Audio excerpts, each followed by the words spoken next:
عورت اپنے شوہر کے بغیر کچھ بھی نہیں ہوتی۔ مائکے میں 1 مہینہ رہ کر میں دیکھ چکی تھی کہ یہاں میری وہ پرانی عزت اور لاڈ پیار بالکل باقی نہیں رہا۔ میں نے 1 منٹ میں فیصلہ کیا اور فوراً اٹھ کر اپنا سارا سامان سمیٹنا شروع کر دیا۔ اماں کمرے میں آئیں تو مجھے اس طرح ہڑبڑاہٹ میں سامان پیک کرتے دیکھ کر حیرت میں آ گئیں۔ حیرت سے کہنے لگی، ندا یہ کیا کر رہی ہو؟ میں نے کہا، کرنا کیا ہے اماں، اپنے کپڑے سمیٹ رہی ہوں اور اپنے گھر واپس جا رہی ہوں۔ اماں نے حیران ہو کر میری طرف دیکھا اور پوچھا، کیا سچ کہہ رہی ہو؟ تم سچ میں اپنے گھر جا رہی ہو؟ تو میں نے مضبوطی سے کہا، اماں میں جھوٹ کیوں بولوں گی، وہ میرا گھر ہے اور میں نے جان لیا ہے کہ عورت کا اصلی گھر اس کے شوہر کا گھر ہوتا ہے۔ میں نے جلدی سے اپنا سامان پیک کیا، چادر اوڑھی اور جیسے ہی باہر نکلنے لگی، اماں نے میرا بازو پکڑ کر روک لیا اور فکر مندی سے پوچھنے لگیں کہ بیٹی ناراض ہو کر تو نہیں جا رہی؟ میں نے ان کا ہاتھ تھام کر کہا کہ نہیں، بالکل ناراض ہو کر نہیں جا رہی اماں، بلکہ آپ لوگوں نے اور آپ ہی کی باتوں نے تو میری بند آنکھیں کھول رکھی ہیں۔ میں تو کتنی ناشکری ہو گئی تھی۔ میں گھر سے جلدی جلدی باہر نکلنے لگی اور سوچا کہ ابھی باہر نکلوں گی اور گلی سے رکشہ لے کر فوراً سے چلی جاؤں گی، لیکن مجھے جب باہر جاتا دیکھا اور میرے ہاتھ میں بیگ دیکھا تو میرا بھائی جلدی سے میرے پیچھے آیا، کہنے لگا، ندا کہاں جا رہی ہو؟ میں نے مسکرا کر کہا کہ اب جا رہی ہوں بھائی، کم سے کم اس جگہ جا رہی ہوں جو اس گھر سے بہتر ہے۔ بھائی نے میری طرف دیکھا اور دیکھ کر ایک محبت بھری مسکراہٹ کے ساتھ کہا کہ شکر ہے میری لاڈلی بہن کو عقل آ گئی۔ میں نے تھوڑا سا منہ بنا کر کہا کہ آپ رہنے دیں، لاڈلی تو مجھے کہیں ہی نا، مجھ سے بات ہی نہ کریں۔ بھائی نے مسکرا کر میرے سر پر ہاتھ رکھا اور کہنے لگے، ندا کل جو تمہاری بھابھی نے غصے میں تم سے بات کی تھی نا، میں نے کمرے میں جا کر اس سے بہت ڈانٹا تھا اور میں تو اس سے ناراض بھی ہوا، لیکن تمہارے سامنے کچھ نہیں بولا۔ تم میری سب سے چھوٹی اور لاڈلی بہن ہو۔ میرا مقصد تمہیں یہ صرف سکھانا تھا کہ غریب ہونا کوئی عیب نہیں ہوتا۔ تمہارے شوہر نے مجھے تمہاری ساری بات بتائی ہے۔ وہ نہایت شریف اور بہترین انسان ہے۔ وہ میرا بہت اچھا دوست بھی ہے، میں اسے اچھے سے جانتا ہوں۔ ایک دن تم اپنے بھائی کی اس پسند پر فخر کرو گی۔ اور تم رکشے میں کیوں جاؤ گی؟ اٹھو، میں تمہیں عزت کے ساتھ خود تمہارے گھر چھوڑ کر آتا ہوں۔ تمہارا بھائی تمہیں تمہارے ساتھ جائے گا اور عزت سے تمہیں چھوڑ کر آئے گا۔ بھائی نے مجھے فوراً سے اپنے ساتھ گاڑی میں بٹھایا اور میرے سسرال چھوڑنے آ گئے تھے۔ اس وقت گلزار اپنے کام پر گئے ہوئے تھے اور میں نے جیسے ہی گھر میں قدم رکھا تو دیکھا کہ صحن میں میری ساس بیٹھی ہوئی سبزی بنا رہی تھی اور میری دونوں نندیں ان کے پاس بیٹھی ہوئی ان کی مدد کر رہی تھی۔ میری ساس نے جیسے ہی مجھے میرے بھائی کے ساتھ آتے دیکھا تو ان کا چہرہ خوشی سے کھل اٹھا تھا۔ وہ بے پناہ محبت سے اٹھیں اور مجھ سے ملیں۔ میں سیدھا ان سے سلام کے بعد کمرے میں چلی گئی، چادر اتاری اور اپنا سامان رکھا تو دیکھا کہ میرا کمرہ بالکل صاف ستھرا اور اسی طرح سجا ہوا تھا۔ میں نے اپنی تمام چیزیں سمیٹیں اور باہر آ کر اپنی ساس کے پاس بیٹھ کر سبزی کٹوانے میں ان کی مدد کرنے لگی۔ جب میں نے ایسا کرنا شروع کیا تو وہ حیرت سے میری طرف دیکھنے لگی۔ جب سبزی کٹ گئی تو میں نے ان سے نہایت نرمی سے کہا، اماں جی آج سے گھر کا کھانا میں خود بنایا کروں گی، یہ میرا گھر ہے اور یہ دونوں نندیں تو ہماری مہمان ہیں اور کل ان کی شادی ہو جائے گی تو اپنے گھر چلی جائیں گی، تو پھر آخر گھر کا کام تو مجھے ہی سنبھالنا ہے نا، اس لیے بہتر ہے کہ میں اپنے گھر کی ذمہ داری خود اٹھاؤں، اپنے گھر کا کام خود کروں۔ وہ سب اتنی حیران تھی جیسے انہیں میری بات پر یقین ہی نہ رہا ہو اور لگ رہا ہو کہ جیسے میں کوئی مذاق کر رہی ہوں۔ میں نے باورچی خانے میں جا کر محبت سے کھانا بنایا اور پھر نہا دھو کر اچھے کپڑے پہنے اور اپنے شوہر کا انتظار کرنے لگی کہ کب جا کر وہ گھر آئے۔ میری آنکھیں میرے دروازے پر لگی ہوئی تھی، میری نظریں، اور مجھے اس کے آنے کا وقت اچھے سے معلوم تھا کہ وہ کس ٹائم تک گھر آ جاتا ہے۔ میں کچن میں کھانا برتنوں میں ڈالنے لگی کہ باہر اس کے موٹر سائیکل کی آواز آئی تھی۔ وہ جیسے ہی گھر کے اندر داخل ہوا، بائک کو کھڑا کرتے ہوئے اس کی نظر مجھ پر پڑی تو وہ ایک لمحے کے لیے دنگ رہ گیا تھا، مگر پھر اس کے چہرے پر ایک بڑی ہی پیاری، خوبصورت اور سچی مسکراہٹ پھیل گئی تھی۔ میں کھانا ٹرے میں لگا کر سیدھا کمرے میں لے آئی تھی وہ ہاتھ منہ دھونے فریش ہونے چلا گیا اور اس کے بعد آ کر بیڈ پر بیٹھ گیا۔ اس نے مجھ سے کوئی سوال نہیں پوچھا، نہ پرانی باتیں یاد دلا کر مجھے شرمندہ کیا۔ وہ اتنا ظرف والا، اتنا شریف انسان تھا کہ اس نے یہ بھی گوارا نہیں کیا کہ میں اس کے سامنے معافی مانگوں اور یا میں اس کے سامنے شرمندہ ہوں۔ اس نے بس مسکرا کر میری آنکھوں میں دیکھا اور کہنے لگا، ندا، تمہارے بغیر یہ 1 مہینہ بڑی مشکل سے گزرا ہے۔ اس کے اس ایک جملے نے میرے دل کے سارے زنگ دھو کر رکھ دیے۔ میں نے کہا کہ آپ نے مجھے ایک بار بھی فون نہیں کیا؟ تو کہنے لگا کہ تم نے انتظار کیا نا، بس یہی بہت ہے۔ اور آج پہلی بار دل سے اس کے سامنے میں مسکرا اٹھی تھی۔ اس دن کے بعد میں نے اپنے گھر کو مکمل طور پر سنبھال لیا۔ ہمارے درمیان کے تمام لڑائی جھگڑے اور گلے شکوے ہمیشہ کے لیے ختم ہو گئے۔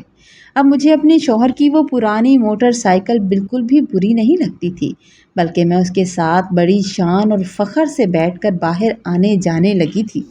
جب گھر سے نااتفاقی اور ناشکری ختم ہونے لگی تو اللہ تعالیٰ نے ہمارے گھر پر اپنی رحمتوں کے دروازے کھول دیے۔ گلزار کی نوکری میں یک کے بعد دیگرے پرموشن ہوتی چلی گئی اور ہمارے گھر میں برکت نے ڈیرے ڈال دیے۔ اور کچھ ہی عرصے میں میری دونوں نندوں کی شادیاں بھی بہت اچھے گھرانوں میں عزت کے ساتھ ہو گئیں اور وہ سب اپنے گھر میں خوش تھی۔ گلزار کی بہترین کارکردگی اور اس کی ایمانداری میں اس کے کمپنی نے نہ صرف ایک شاندار گاڑی فراہم کر دی بلکہ رہنے کے لیے ایک بڑا اور خوبصورت گھر بھی دے دیا تھا، کیونکہ وہ محنتی انسان تھا اور ان کو اس کی محنت پسند آ گئی تھی۔ اس نے ڈائریکٹ مینیجر کی پوسٹ پر ترقی اسے دے دی گئی اور وہ دن میری زندگی کا سب سے بڑا اور خوشیوں بھرا دن تھا۔ ابھی ہمیں اپنے اس نئے اور شاندار گھر میں شفٹ ہوئے 1 مہینہ ہوا تھا کہ اللہ تعالیٰ نے ہمیں ایک بے حد پیاری اور خوبصورت بیٹی سے نواز دیا۔ اللہ تعالیٰ ہم پر خوش ہو گیا اور اس نے رحمت ہمارے گھر بھیج دی اور قدرت ہم سے راضی ہو گئی اور ہم قدرت سے راضی ہو گئے تھے۔ آج میں اپنی زندگی میں بے حد خوش اور مطمئن زندگی گزار رہی ہوں۔ ہر لمحے اللہ پاک کا لمحہ بہ لمحہ شکر ادا کرتی تھکتی نہیں ہوں۔ اب میں جب بھی بڑے مان اور فخر کے ساتھ اپنے مائکے جاتی ہوں تو میرے بھائی اور میری بھابھی میرا بہت خیال کرتے ہیں، میرا احترام کرتے ہیں، بڑی عزت دیتے ہیں، اور انہیں دیکھ کر مجھے اس بات کا سچا احساس اور اندازہ ہونے لگا ہے کہ مائکے میں بھی عورت کی عزت اور توقیر صرف اور صرف اس کے شوہر کے ساتھ اور اس گھر کی وجہ سے ہوتی ہے جہاں وہ رہتی ہے۔ عورت ہمیشہ اپنے شوہر کے ساتھ ہی اچھی لگتی ہے۔ کہانی ہمیں یہ سبق دیتی ہے کہ شوہر کی عزت، اس کے احترام اور اس کے ساتھ وفاداری میں ہی عورت کی اصل بقا اور خوشحالی پوشیدہ ہوتی ہے۔ غریبی یا کم وسائل میں کوئی عیب نہیں ہوتے، لیکن شوہر کا اچھا اخلاق، اس کی سچی محبت دنیا کا سب سے بڑا سرمایہ ہوتی ہے۔ شوہر جیسا بھی ہوتا ہے، اس کا گھر جو ہوتا ہے اس پر آپ کو ایک مان ہوتا ہے، وہاں کوئی آپ کو روکتا ٹوکتا نہیں ہے۔ ناشکری، بے صبری اور بے جا موازنہ انسان کا ہنستا بستا گھر اجاڑ دیتے ہیں اور گھروں سے برکت سکون ختم ہو جاتا ہے۔ جو عورت اپنے شوہر کا مان رکھتی ہے نا اور اس کے ساتھ ہر حال میں کھڑی رہتی ہے، اللہ تعالیٰ نہ صرف اس کے صبر کا اجر دیتا ہے بلکہ اس کے گھر کو بے شمار رحمتوں اور برکتوں سے بھر دیتا ہے۔ کہانی اگر آپ کو اچھی لگے تو آپ نے لائک کرنا ہے، کامنٹ میں ضرور بتانا ہے، اور چینل پر نئے ہیں تو چینل کو سبسکرائب کرنا مت بھولیے گا۔